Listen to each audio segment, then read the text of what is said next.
left's vice grip on language has gone on for a very long time. Of course, me saying that is not a unique thought. It's been something that has been said by the right for many a decade, in fact, much longer than I've ever been in politics. But this is relevant today as the biggest and most obscene, absurd version of the language of the left has in fact come out today in the form of Planned Parenthood baby. Oxymoronic, I know.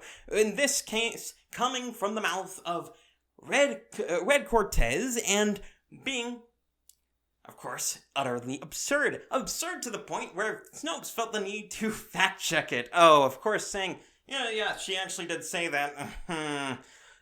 Begrudgingly, of course. And that was quite the fun spectacle, but it belies the true nature of this sort of discussion. You see, the left's language grift has been going on for such a long time that it has become almost rote that the left can do whatever it wants with language, and the right will eventually accept it. This goes down to describing how the right is, and the right leader taking up those terms themselves as terms which they will now use in their lexicon. This goes down to even some of those base terms, including things like right, and, of course, conservative. Conservative is a poisonous term, as I've described certain other poisonous terms in the past. And it is poisonous because it allows your opponent to define you. The only thing that conservative means is something which is anti-left, or something that the left doesn't like, more accurately, to the point where now it applies to someone like Caitlyn Jenner. Of course, he now coming out and saying, well, I want a path for citizenship to all the illegals in California. The conservative policy that is. Even McCain, vice amnesty man in office, wouldn't do that on the campaign trail. Of course, he is in California, so you might argue, well, he has to do this sort of thing. But I don't buy it. He's simply not a conservative. We can also go back to the abortion issue on that one, because it turns out that Caitlyn Jenner was wanting to have his first child aborted. Ooh, isn't that some conservative principles? Of course, many on the right are still getting behind this guy, even going so far as to make sure not to misgender him. The absurd thing that is. And it has gotten to such a pernicious extent that even people who will spend all of their time making sure that the left doesn't infect their language will still slip up every now and then, falling for their utterly anti-reality things like how they dealt with pronouns. And this is relevant because many times in the past, pronouns have been said that, well, they can be used as a singular, which is entirely untrue. Not only is it untrue, in fact, it is never been done by anyone other than people who don't understand English, or Gollum and other such fictional characters that don't understand English themselves. How is my evidence for this going to be found? Well, I'm going to find it in exactly the places where they use the word they as a supposed singular. You see, when is the last time you've seen someone say something to the effect of, they is going to the supermarket? And, of course, not been ironic about it, as in my case. Well, is the answer never?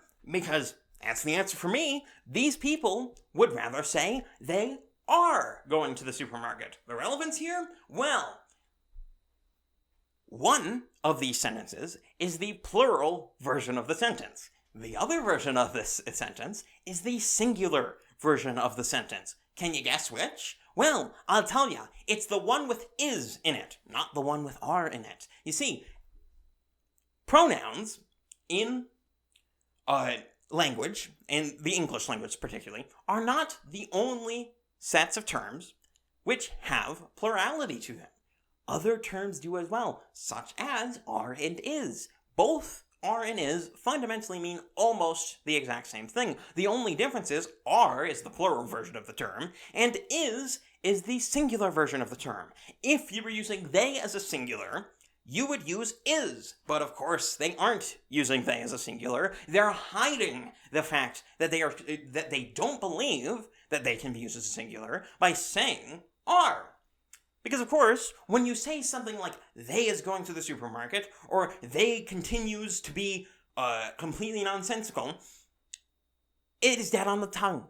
Once you hear it, it sounds stupid. It sounds completely ignorant of any sort of grammar, because in our minds, English, and grammar of English more particularly, is always running.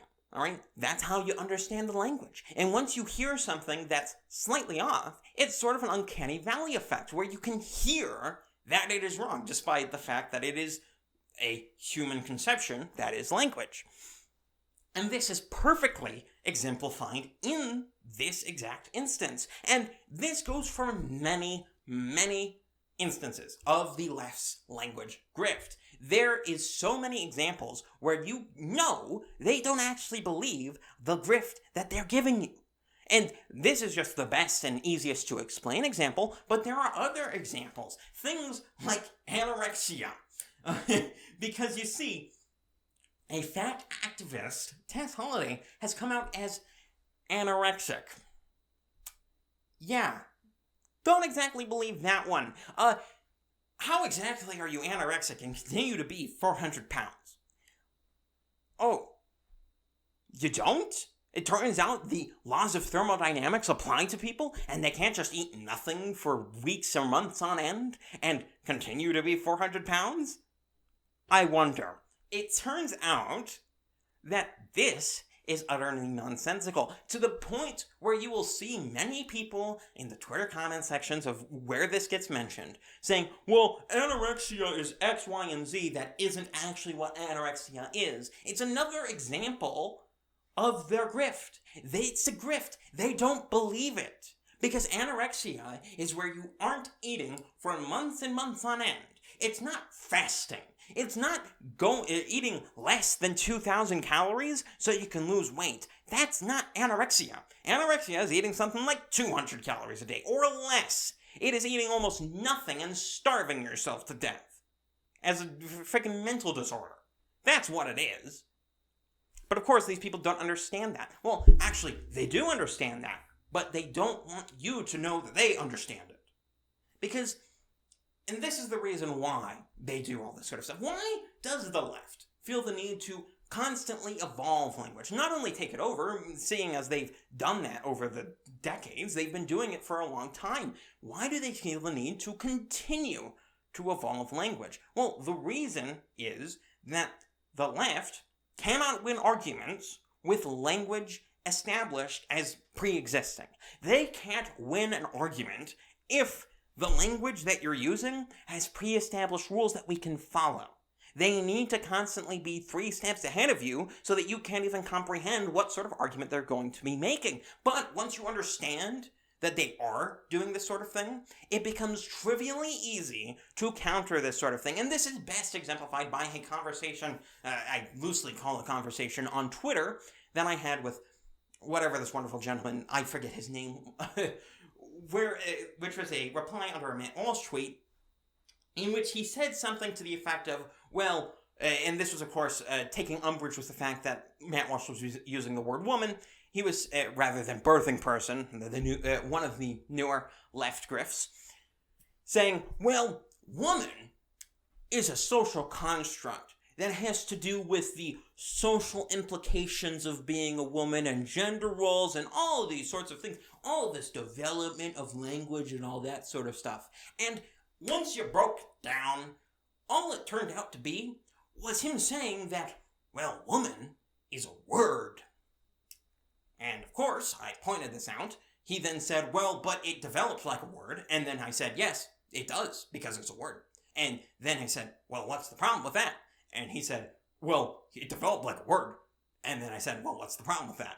And he's like, well, I'm not taking issue with the fact that it's a word. And he goes on and on like that. Not really worth getting into completely. I'll actually have it linked down in the description, that particular conversation. It's mind-boggling. And I suggest you look at it. But it shows, I think quite aptly, exactly what the left has been doing and how trivially easy it is to catch them out on it. Because once you realize that a lot of their social constructivism things essentially comes down to them taking umbrage with the fact that words exist, suddenly their arguments about it cease to function. Because if I had gone in and said, well, woman is a core fundamental concept and that sort of thing, and I hadn't actually just broken down his language and said, well, you didn't actually make a point, then he could have ran circles around me with $2 words over and over and over again to try and confuse the issue. But of course he couldn't do that because I cut right through it. And I suggest you do the same. You need to look into this sort of stuff. And I've spent a lot of time analyzing grammar in order to try and do this sort of stuff. But you need to do it too. You need to be able to look at the left's babble, break it down, and put it back to them as simply as possible to make them look like idiots. Because once you do that, it becomes trivially easy to break down any of their arguments. And that's what I'm going to leave you guys off on today. Really, do follow that sort of advice. And if you like this video, in fact, go down and subscribe. And also share it. Sharing it's a big deal. It's as many people will point out, it really does make a difference in the numbers. And if you wanted to see this video anywhere else or on any of my other channels, you can look at very pretty links down in the description, which will send you all over the place, whether it's to BitChute or Utreon or Library Odyssey, that sort of stuff. And as well, you can go and check me out on Minds, Gab, and Parler, where I'll put my thoughts on occasion. And if you want to check out a community for this sort of thing, go to breakingonthedaily.locals.com. Hey, go and check that out. All of those links are down in the description, and I'm going to leave you guys off there. This has been Breaking on the Daily. I'm KelKidman, and I'm out.